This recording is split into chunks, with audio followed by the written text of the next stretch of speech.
പലരും ചോദിക്കും മോഹൻലാലാണോ നല്ല നടൻ മമ്മൂട്ടിയാണോ. അപ്പം ഞാൻ പറയുന്ന സംശയം എന്താ, മമ്മൂട്ടി.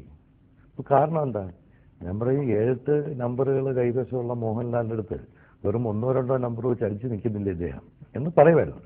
പക്ഷെ അന്നത് പുറത്ത് പറയില്ല, ഇന്നത് പുറത്ത് പറയാം. കാരണം എന്ന് വെച്ച് കഴിഞ്ഞാൽ ഇന്ന് ഈ മോഹൻലാൽ അഭിനയം എന്ന് പറയുന്നത് എവിടെയൊക്കെ കൂടെ വരികയാണ്. മമ്മൂട്ടി അത് വരുത്തിയെടുത്തതാണ്. മമ്മൂട്ടിയുടെ പരിമിതികളെക്കുറിച്ച് ഏറ്റവും കൂടുതൽ അറിയാവുന്ന ഒരാൾ മമ്മൂട്ടി തന്നെ. மம்முட்டி மோகன்லால் இவங்க 2 பேரோட நடிப்புல உங்களுக்கு யாரோட நடிப்பு அதிகம் பிடிக்கும்?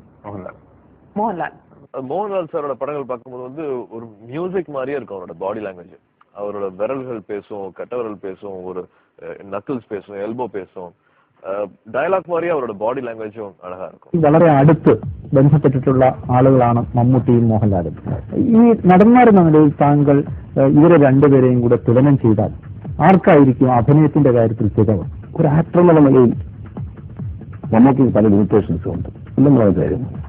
മോഹൻലാലാണ് ഇന്ത്യ കണ്ട, അത് അദ്ദേഹത്തിന്റെ എന്റെ വ്യക്തിപരം ബന്ധം കൊണ്ട് പറഞ്ഞല്ല, ഇന്ത്യയിൽ കണ്ടിട്ടുള്ള ഒരു ഏറ്റവും വലിയ നടൻ ആക്ടർ എന്ന് പറയുന്നത് മോഹൻലാലാണ്. ഒരു സംഗീതമല്ല, മോഹൻലാലിന്റെ കണ്ടീലുകളും നഖത്തിന്റെ അറ്റം പോലും അഭിനയിക്കും. ഒരു ഏത് ലെവലിലേക്കും ഉയരുകയും ചെയ്യുന്ന, ഉയരുകയും താഴുകയും ചെയ്യുന്ന അഭിനയത്തിന്റെ ഒരു റേഞ്ച് മോഹൻലാൽ. ഓരോ സെൽഫിലും അഭിനയം നിറഞ്ഞു കൊടുക്കുന്ന ഒരു നടനാണ് മോഹൻലാൽ. മോഹൻലാലിനെ പോലെ സ്വാഭാവികമായി അഭിനയിക്കുന്നവരില്ല. I have great admiration for Mohanlal.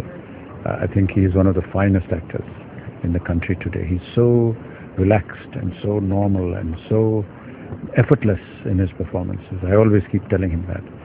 I had the good fortune to work with him in Ram Gopal Varma's film, and but I've always believed that he is the most natural actor that we have in the country today.